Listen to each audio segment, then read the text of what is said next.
Bismillah ar-Rahman ar-Rahim. Assalamu alaikum wa rahmatullahi wa barakatuh.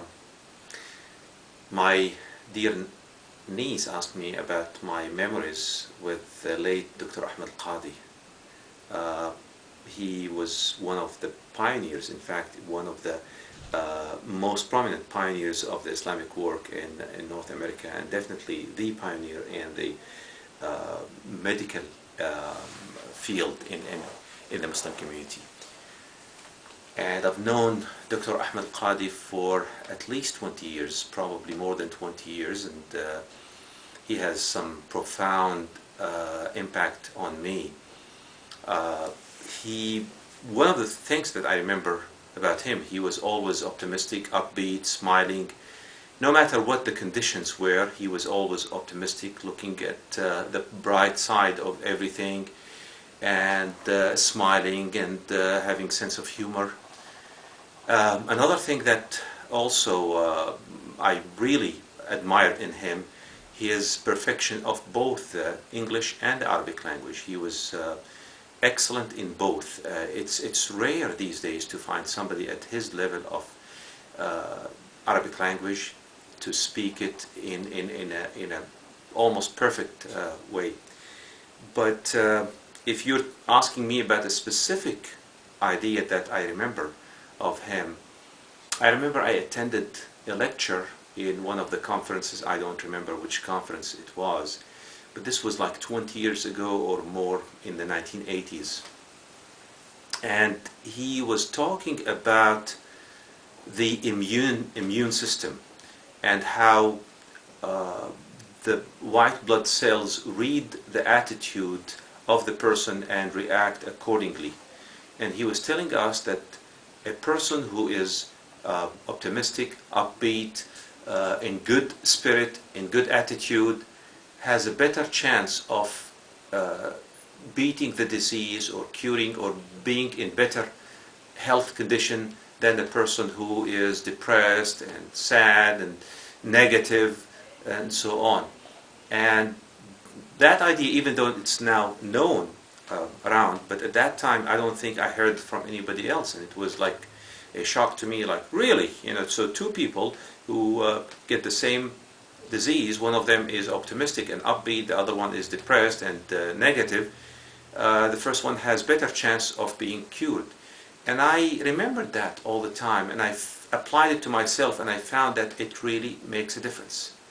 So I hope Allah subhanahu wa ta'ala will make His mercy on Dr. Ahmed Elkadi and all those who worked in the field of da'wah fi sabilillah to bettering the humanity, and I hope that we will get more people like him, inshallah. Hi, my name is Jan Burton. I worked for Dr. Elkadi for a number of years at Healthcare Investors and the Institute of Islamic Medicine for Education and Research. Working for such a dedicated man was such an honor.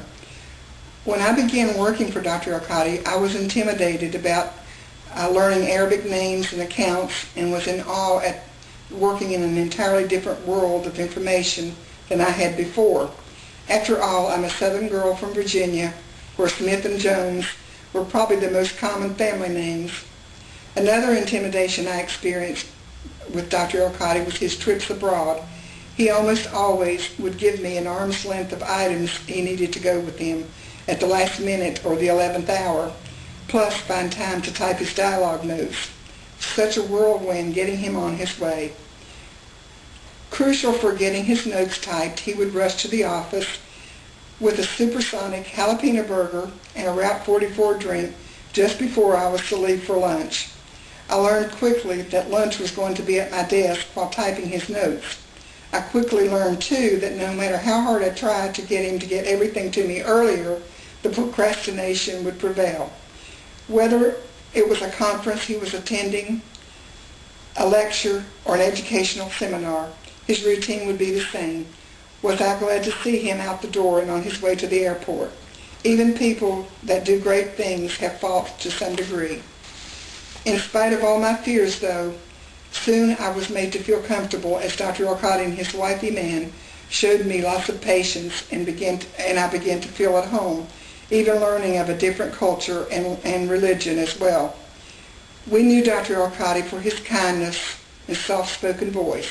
Most of us knew him for his love of God and his fellow man. This was evident in all that he did.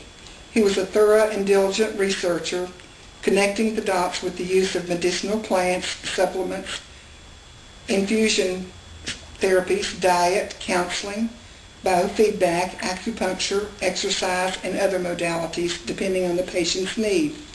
Dr. Elkadi was on a constant quest to improve the health of those suffering from cancer or other diseases, perhaps at the risk of his own. Many lives were extended because of the research and treatment plans with alternative therapies as well as mainstream medicine. Dr. Elkadi was devoted to establishing a school for the Islamic community so that traditional Islamic beliefs and education could be available to every generation of children. Out of his desire to fund the Islamic school here in Bay County, he sought a means to do so through healthcare investors. His research created herbal supplements for distribution to health food stores throughout the U.S. and abroad. Dr. Elkadi may be remembered for his research in the black seed with its immune-boosting properties. He chose other special herbs too, such as garlic, ginger, thyme to research. Before marketing any of these supplements, he would conduct studies on them at the Institute of Islamic Medicine for research and education. Armed with the study results and data concerning other treatments, he began to educate the world. In my estimation, this could have qualified him to be the greatest teacher of alternative medicines and treatment modalities. He developed a program called Multimodality Immunotherapy, or MIP. This program has been used worldwide. Dr. Elkadi may also be remembered as a well-loved and respected mentor, attempting to ease the pain of others, whether emotional or physical. In all that he did, it was evident that his driving force was his strong faith in God. Dr. Elkadi meant many things to many people, perhaps some not mentioned above. Those of us who knew him best, he will always have a special place in our hearts. I truly feel that my life has been enriched for having the opportunity to be a part of his works and life. In just a few minutes, I cannot begin to cover Dr. Elkadi's life and accomplishments. However, I trust this glimpse will give you some idea of the great things he was about and stood for. Thank you, and may God bless you all.